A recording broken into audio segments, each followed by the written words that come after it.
ఆత్మ నుంచి మనం సందేశాలు వినాలన్నా, దానికి అనుగుణంగా మనం జీవించాలన్నా, అవన్నీ తెలుసుకోవాలన్నా గుర్తుపెట్టుకోండి.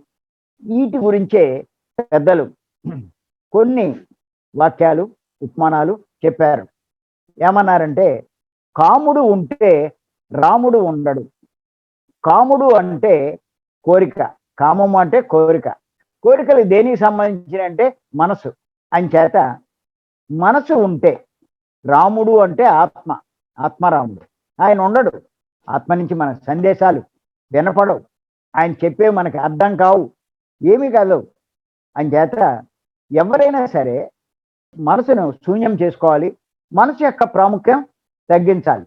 అప్పుడు ఆత్మ అంతరంలోంచి మనకి ఇచ్చే గైడెన్స్ మనం ఎంతో లాభం చేకూరుస్తుంది. జీవితం ధన్యం చేసుకుంటాం.